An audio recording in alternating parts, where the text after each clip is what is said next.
Welcome to the Power of Love show, sponsored by the D.D. Jackson Foundation, where we shine a light on loss and grief and how it impacts our lives. We are here to provide hope, resources, and a community so no one feels alone in their grief. Enjoy the show. Welcome to the Power of Love show, sponsored by the D.D. Jackson Foundation, where we shine a light on loss and grief and how it impacts our lives. I am TJ Jackson, and with me is my brother Taj Jackson. What's going on? We are live on the Power of Love show, so if you are watching us either on Facebook or YouTube, thank you for joining us. You could also be listening to us on our podcasts. But for those who are watching live, we want to make sure you know that this is an interactive show, an episode where you can ask questions, where we're going to ask you questions about the topic we want to discuss. We have a wonderful guest on today that we will be introducing shortly. But before so, we have to talk about our disclaimer. We are not licensed therapists. We are just ordinary people who have experienced loss in our lives. We've been impacted by it, and we've learned from it. Saying that if you need professional help, we urge you to seek it and to find it. Do not just rely on us. Taj Jackson, how are you, bud? Hanging in there, TJ. Hanging in there. So I see you are still on a different computer. Yes. Still waiting on a new computer to arrive. Is that the plan? I stole my wife's computer. Yeah. It's like an original MacBook from like back in the day. So I don't know if the quality's fine. You look and sound fine, man. So I do. No sweat. I think we should just go right into our show. I think it's an important topic, and it's a great guest that we're welcoming. So I don't think our viewers and listeners need to hear much about our weeks, which were, I'm sure, pretty boring anyway. Yeah. So let's get right into it, okay? Okay. All right. So today's show, we have a guest. Her name is Sheri DuMond. I hope I'm saying that right. But Sheri DuMond is the queen of confidence. She has mentored businesses and sales leaders for over 20 years. She's a speaker, writer, and creator of the groundbreaking program, Uncrushing Your Confidence and the Confidence Success Circle, helping leaders build unshakable confidence and squash self-doubt to build the lives of their dreams. Sheri built a successful corporate career in the pharmaceutical and clinical research industries, managing and training hundreds of people during her tenure. Almost messed that word up, Taj. She became a sought-after strategic growth navigator, starting multi-million-dollar divisions for corporations looking to diversify their portfolios, conquering the male-dominated boardroom. Mm-hmm. Yes, you go, Sheri. Sheri's passion for giving women voices in their careers and lives continue to grow, and that passion is now a thriving business where she helps women leaders uncrush their confidence and take their career and lives to the next level. Joining us today for part 2 of our COVID series, Sheri is here to help spark our confidence and inspire us to reach for our goals. Please welcome to the Power of Love show, Sheri DuMond. Now, Sheri, as you slide into the center, did I say your name correctly? You got it. You did perfect. TJ. Yes, practice makes perfect, I guess. Yes. But welcome to the show, Sheri. Thank you for joining us. Thank you for having me, both of you. Great to be here. I'm going to go straight to it. I love your moniker. You are referred to as the Queen of Confidence. Were you always this confident growing up, or is this who you were by nature? Where did this confidence come from? Good question. No, I wasn't always this confident. In fact, when I was 12, 13 years old, a little younger than that, my 7th grade counselor said, "You won't amount to anything." And actually, at the time, I believed her because I was wearing an AC/DC t-shirt, greasy hair. I didn't know what I wanted to do with my life. And it started me on a journey to figure out what I wanted to do in life. and gain confidence over my teenage years, which is difficult for females. Yeah. I've heard so many stories this week on the news about girls, and that is the time it's most crushing for their confidence. So it's Yeah, been go ahead. it's been a journey, but throughout my adulthood, it's been up and down. And I hear from clients and leaders all over that even though they may look successful on the outside, that they have self-doubt. Impostor syndrome is real, and that they don't have confidence. And I'm the same way. There are days I wake up and I'm not very confident, but I have tips that I do every single day to pull me out of it. What are some of those tips? Well, first, it's your attitude. You guys talked about this last week. It's your mental health. It's staying positive.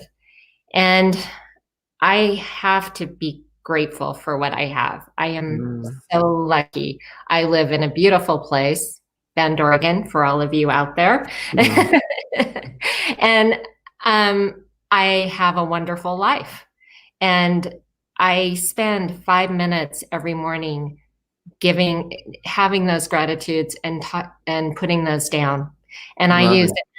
I've found the 5-minute gratitude app is amazing because I can do it on my phone. Wow. As you were talking about not using your phone, using your computer, I'm sure you could get it on your computer too. Oh, I'm looking to look it up right now though. I like that 5-minute gratitude. I haven't heard of that one. I'm gonna check that out. Yeah. And the other thing I use to is definitely having goals and planning out. And I love vision boards. When I, putting together the vision board about what I wanted my life to look like a couple years ago, I pictured the house I'm sitting in, and it was exactly what I wanted. But the other thing I use is a conscious intention wheel. And I wanted to share this with you guys. It's hard to see, and you get to see my. Great. But it's focused on one goal. And whatever that goal is for you. Mine is a thriving, vibrant business by coaching and podcasting. So that's what I do. And it's got a specific revenue there, but then you put the 12 pillars or steps around it, and you put that towards the truth of what you can do. So what makes that true? By doing that, you neutralize any resistance you have to getting to that goal. So a couple of mine is I take action. I don't wait for it to happen to me. I take it. And that my story matters. And I like connecting with people. I love connecting with people. And in COVID times, that's hard to do. Yeah. I was going to ask you, confidence, I think, is something that we all struggle with in our society, in today's society. But I think it's even exaggerated or elevated during these COVID times. And I was wondering, what would you attribute that to? I've seen a lot of people struggle during this time, and I know it's a lot of uncertainty, but what would you think? What would you attribute to a diminished confidence now during this quarantine and during this pandemic, as well as what would you suggest to break through and to regain that confidence? Well, I hear it a lot from my clients because they're definitely having uncertain times. Say you're suddenly working at home all the time and you don't like working at home. You want to work in an office, you want to be social, you're a social person at the office. I don't want to say social butterfly, but you know. So for those people, they get overwhelmed really easy, and we all get overwhelmed. And to stay positive, I have them, and I'm a big opponent to having pen and paper and writing things down, because it really ingrains into your brain. It rewires your brain. So putting what is overwhelming you And then do you have control over that, or do you not have control over it? Do we have control over whether we're going to lose our job or not? Well, we don't. But what steps can we take so we can make sure that that is going to happen? If it happens, what are our steps? What is our plan? Being ready in case it happens. The COVID, being locked home, we have no control over that. So you have to let that go. And that helps raise the confidence level. Sheri, one more time, because I've seen some comments asking, what's the app called again? It is called the 5-Minute Gratitude app. And It was free on Apple, I'm sure Android too. Perfect. Okay. So hold on, I have a couple questions. Yes. Hit me, Taj. I like it. You said you like connecting with people. Were you always a people person, even growing up, or was it something that later on, because of your confidence, you grew into? It was something I grew into. I'm a little bit introverted. I don't like going into a big room or a big conference and shaking a lot of hands and trying to meet everybody. But I've learned that I can go in and raise my hand and raise my voice and say hello to people. Okay. There's always ways to do it. There's always ways to find something in common with someone. So now I have no trouble getting on a Zoom with someone I absolutely don't know, and I can connect with them. Wow. Was there any strategies or techniques you used to help you get through that? Yeah, it's knowing your story and knowing what story you can tell people, and then having 2 or 3 questions. And if you're still not sure, having a friend. It always helps to have a friend next to you. Yeah, that's great. I love that. Or a brother. Yeah. A wingman. Now, Taj, was that it, or did you have another? No, I had one more. Yeah. In terms of the teacher that did tell you that you were going to amount to nothing, are you? Because there's 2 ways you can look at it. Are you somewhat appreciative in a way of that because it kicked you into gear, or is it something that you're more of like, I'll show you, and more resentful of it? Because I've dealt both in that way. I love that question because I will show you. That is exactly it. I will show you. I'm going to have this great career. I am going to be something or in someone. So, and it's always been like that. When I've lost a job or been, laid off, which is another term for being fired, or downsized, whatever it has been, it's always, I'll show you, because you never know what's around that corner. And it may look like it kicks you when you're down, but there is going to be something better around the corner. Yeah, that's great. Love it. I think that's so important to have that mentality. So I appreciate you sharing that, Sheri. This is a great question from a viewer, Tordia. Do you think women have less confidence than men in general? Overall, I think women talk about it more. I think men have confidence issues too. In fact, I was talking to a client the other day, and she said she was in a conference, and it was the men who were rising up in their careers, but they had confidence issues as well. And I thought that was really interesting because I think everyone goes through it, and it really depends on the time of your life, because you can be up here on top and then fall down in these uncertain times with all the economics and the job losses. There's a lot of people that I know that were on top of their game, and they're struggling right now. Yeah. What would you say to someone who feels that they just don't have confidence, that they're easy to, knock down, they're easy to say bad things and they take it to heart? What would you say to someone like that who is in that mentality or in that space right now? Or I should say just has that characteristic and has had that characteristic? that it's what you're feeling today with your confidence doesn't have to be what your tomorrow is. There are ways to rewire your brain and to move out of the one mentality to the next mentality, and get to a place where you are confident. I don't believe in faking it till you make it. You have to build confidence over time. And you, just like any great athlete, they have coaches. Anybody who is successful, any executive has coaches.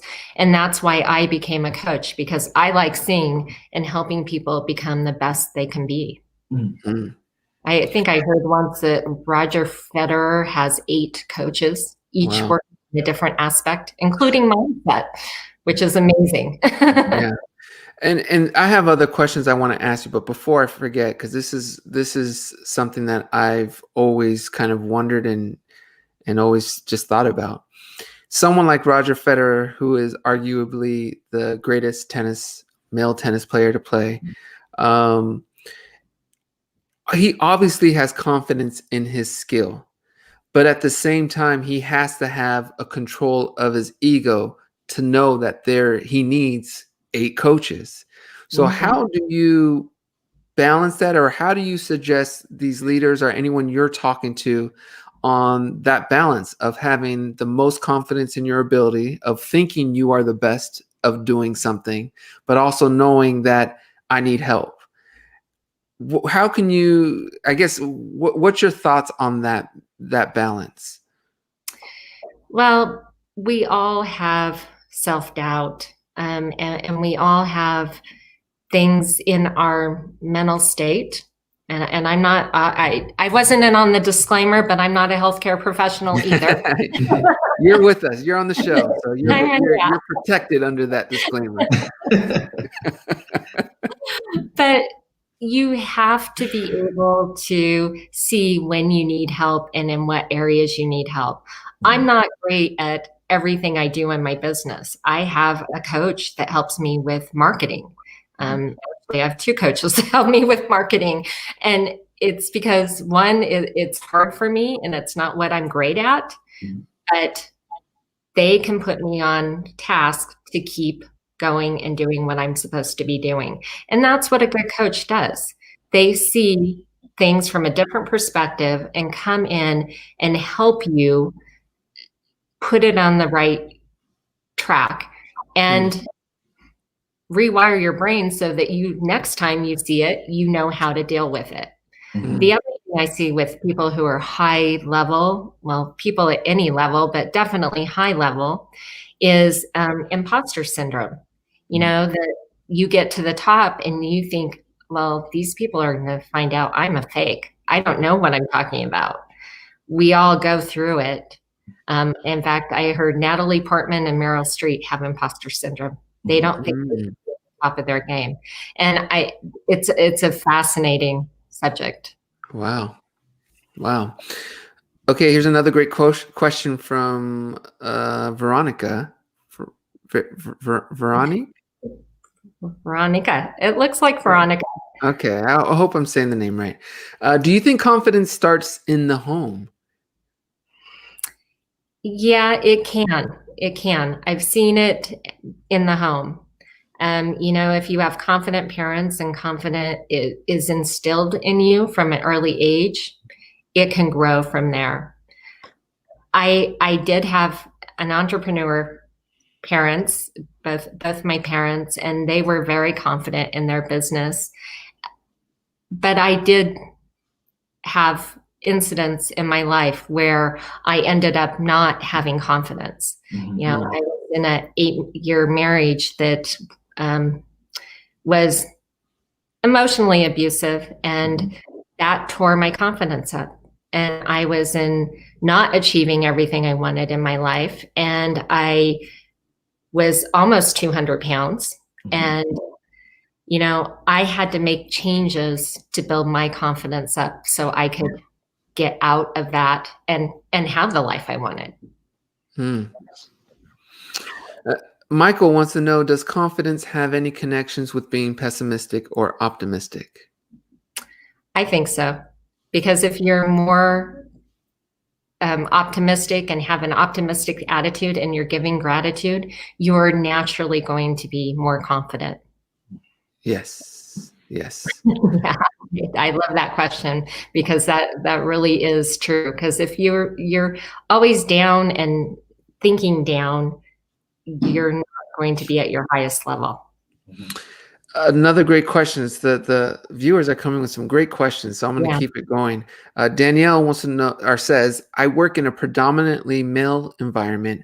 How can I make myself and my opinions heard without shouting and coming across quote unquote emotional, which is something that I as a male, I think we need to do a better job of not labeling a female who's trying to get her point across as emotional, and it's so unfortunate. But I love this question.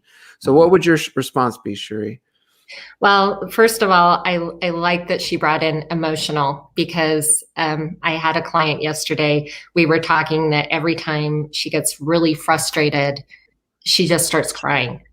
And it's frustrated and anger are the two things that trigger her and start crying. And she hates that she does that at work, but she knows she does it. And she's learned to own that and has told her team that if I get angry or have frustrated, this is how it's going to come out. It's not about you, but that's how it's going to come out. So as women, I think we need to own that a little more. I call it the secret weapon of what we have in our arsenal, because emotional intelligence is something that women get from a very young age, and it just grows throughout their careers and their lives. Men don't develop it until they're much older. And it's things like empathy and caring, and in the workplace, it comes across as better leaders. So getting your opinion heard without shouting and coming across, you have to state your points and you have to raise your hand. It is hard in a male-dominated environment, and maybe it'll get less and less, but all the statistics I see, male leaders are still at the top and women leaders are a small percentage. So you definitely have to make your points and get it across in a meeting. There are quite a few things you can do, and I have a long list that I would love to send you if you send me an email, Danielle. Okay, so let's do that since we mentioned it.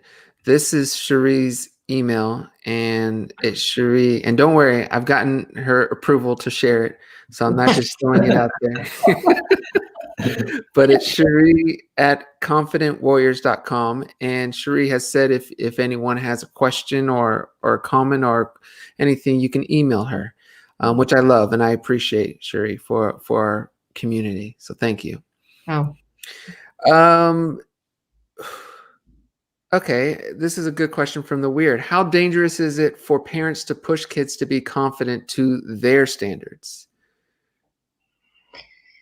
That's a good question. The Weird always has great questions. That is a very good question. You have to let your kids be your kids. My kids are not anything like me. And so every personality is going to be different, and set the standards on, I would say, on that child, that kid, and not at your level.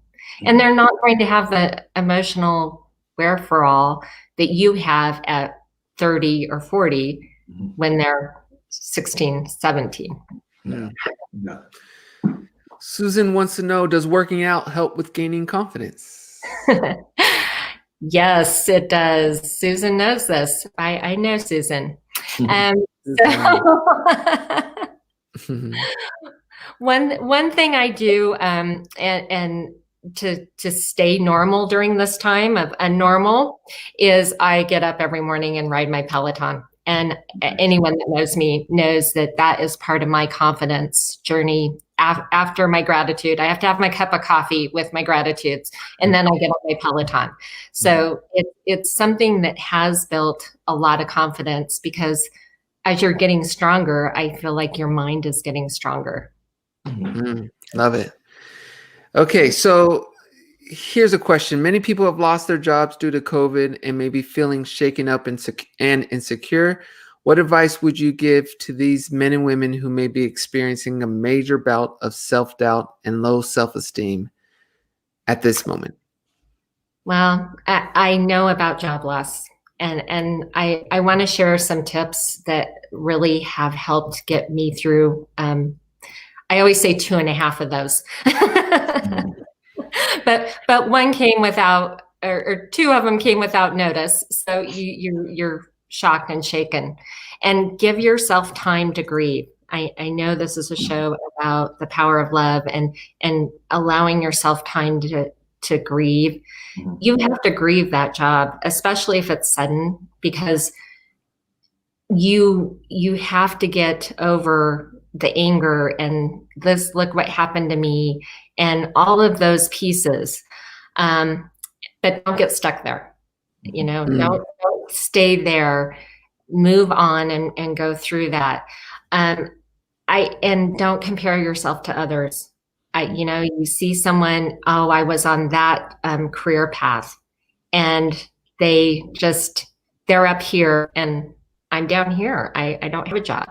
Don't compare. You don't know what their journey is. You don't know what they've gone through and where they have gone through up and down their jobs and their careers, and have a plan of action. And I feel really strongly about always having a plan of action for everything you do in life.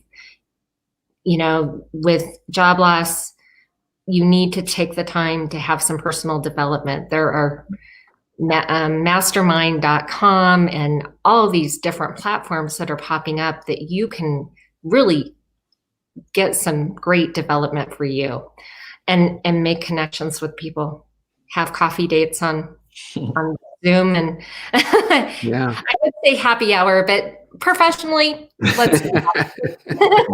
I like that. No, I think that's all great advice and very important. So thank you for sharing that. Yeah. Okay, so many of us have been feeling like we've lost our purpose in a way, since our schedules may not be as full as they were pre-COVID. So what are some helpful things people can be doing during this downtime to set themselves up for success when life is, quote unquote, back on track? Such as, should we be working on a resume, taking a course in our field? What are things you recommend we should be doing during this unique time where we're pretty much at home? Definitely. Well, working out is one. I think one of you talked about yoga last week. And, I think that keeps... It wasn't Taj, I could tell you. That's definitely TJ, yeah. That's an easy one. Yeah, that was easy. But that keeps you centered. I really believe working out keeps you centered. But like I said before, there are so many things popping up and so many classes. I have several apps on my phone for classes that I can take at all times. And YouTube, don't go down the rabbit hole of just for fun. Watch some TED Talks that inspire you. Yeah. And that does keep your spirits up and uplifted, and you can learn something. Yeah. Taj is actually, I know Royal has, but I think you too, Taj, has been telling me about YouTube for years now, about how much you can learn from YouTube. Oh my God. And it wasn't until this pandemic hit that I really started diving into the YouTube and in the educational. There's so much stuff you can learn on there. Yeah. So tutorials, all types of things. So definitely check out YouTube if in any field you want to grow. And like Sheri said, don't go down the rabbit hole and find yourself, watching music videos or things like that. But in terms of education, if that's what you want to do is grow, there's so much out there on YouTube. Yeah, I actually, I was an okay cook, but when I don't know how to do something, I get on YouTube and watch a video so I can learn the next technique and grow in that way. So yeah, it does. It's a great resource and it's free. Yeah, it's great. And another thing, they have great algorithms that push the ones that people are finding most helpful and productive to the top. So you're more than likely going to find some great stuff. So, okay, keeping on this discussion about losing jobs or change during this COVID, what are some strategies or techniques for alleviating fear and stress and exuding confidence when inside you're actually incredibly nervous? Particularly in an interview or in a work setting? Well, whenever you're nervous going into an interview, and I've done this for a long time, but I did it right before this show too. I do my Supergirl power, Superwoman power stance. And you just plant your feet, keep them grounded to the earth, hands on hips, shoulders back, and I can do this. I can do this. You're changing the story that's in your head. You know, you're having that inspiration and taking action to move you forward. And I think that's the biggest shift you could do is rewrite the story you're telling yourself in your head. Someone just asked about self-doubt a little bit ago. And you have that mean girl in you, those gremlins telling you, I can't do this. I don't know what to do. And you have to change that story in your head. You have to start talking nice to yourself. In my confidence success circle, we send out emails twice a week for confidence tips for people. And one of them I said is, be careful what you tell yourself because it does matter. And that was my confidence tip a few weeks ago. And it really does make a huge difference. When I started telling myself that I was worthy and good enough, that's when I made a change. Mm-hmm. And that was 24, 25 years ago. Love it. Love it. Okay, so talk to us a bit, Sheri, about confidentwarriors.com. Confidentwarriors.com is my website where I work with women and professionals. And I do work with men who are tired of being passed over and they're ready to take action to have the life and career that they want. Because confidence doesn't just affect your career, it affects your life as well. And they do it with empowerment and confidence. And that is my platform, and that is what I am passionate about helping people with. Love it.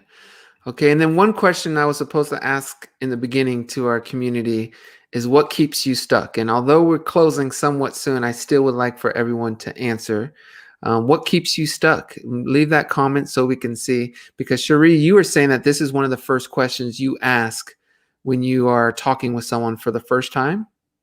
Yeah, when I'm trying to get clarity into what they're doing and what's keeping them stuck, why aren't they moving as fast as they want in their career? Why aren't they moving in their life, having the life they want? What do they think is keeping them stuck?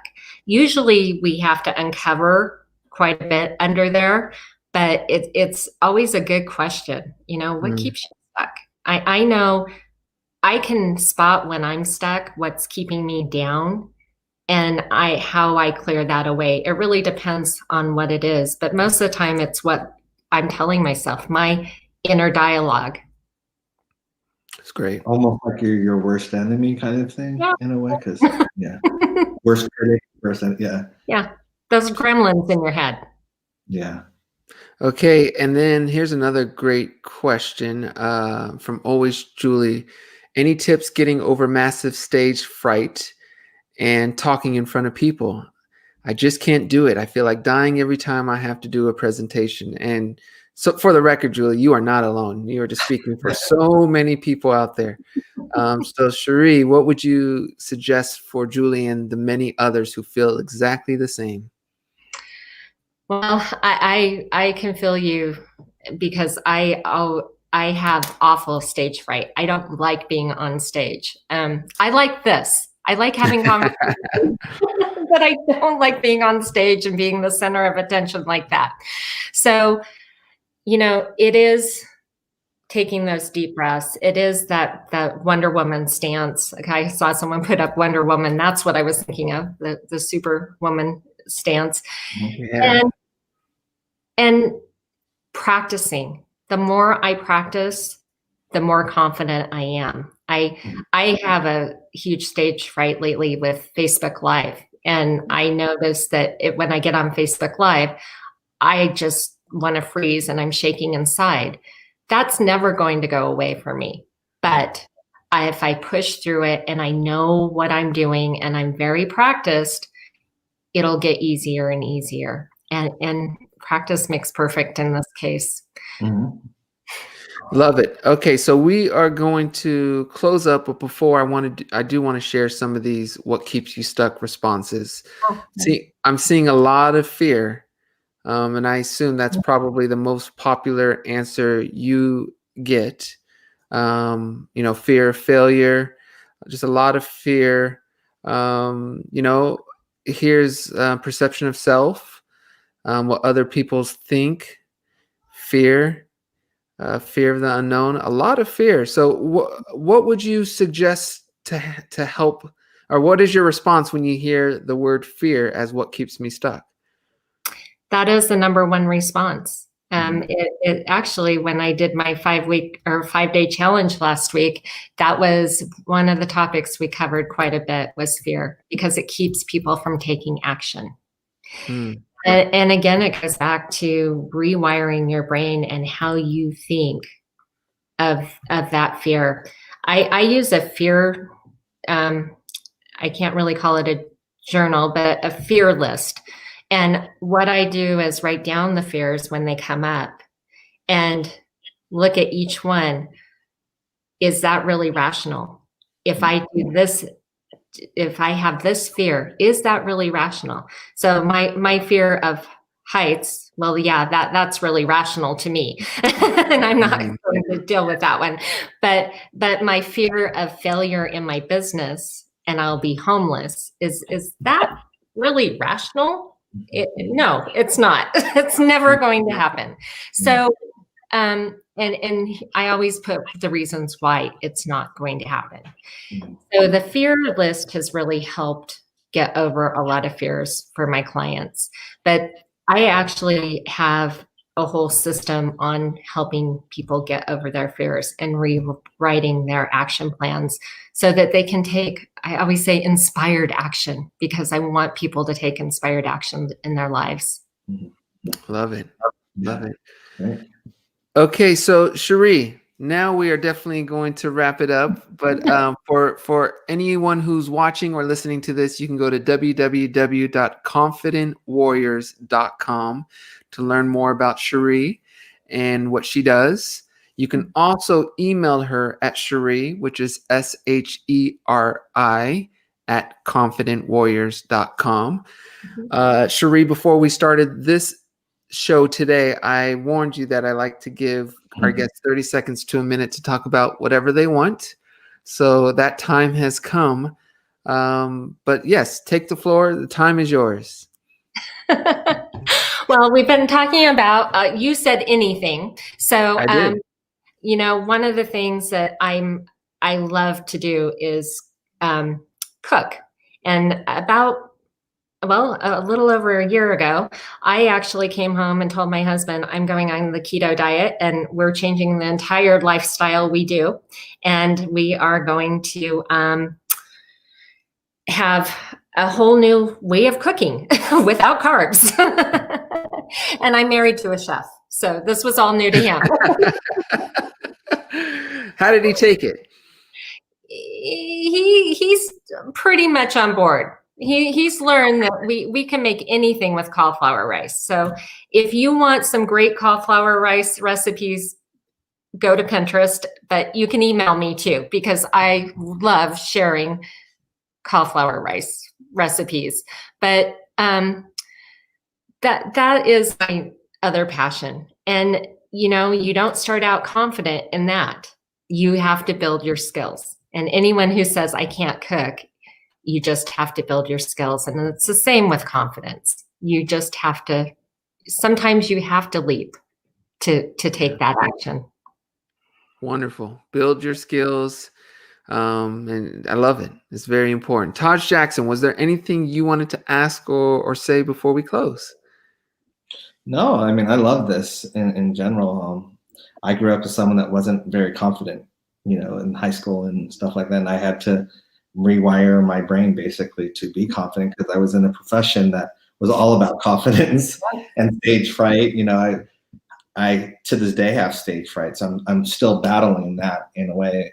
It's weird that you would be in a profession where you have stage fright, and I was also fear of flying, which I had to fly a lot. So it's just one of those things that I had to conquer certain things and just say, as you said, was that rational? Like I had to say with the fear of flying, okay, it's not rational because I'm going to have to fly every other day or whatever, and I can't deal with life of panicking every time I got on a flight. So it almost was instantaneous for that one because I was like, there's no way I can function and I have to do this. So it escaped me and it was freeing. But yeah, so I've been listening and I just love what you say because I went from such a lack of confidence, head down and not looking people in the eye to someone that really is confident with who I am now. But it was a journey, and that's the thing. But as you said, first steps, it's always and taking that leap of faith and saying, okay, I'm changing it. And that's what I did in life. And I've never looked back since then and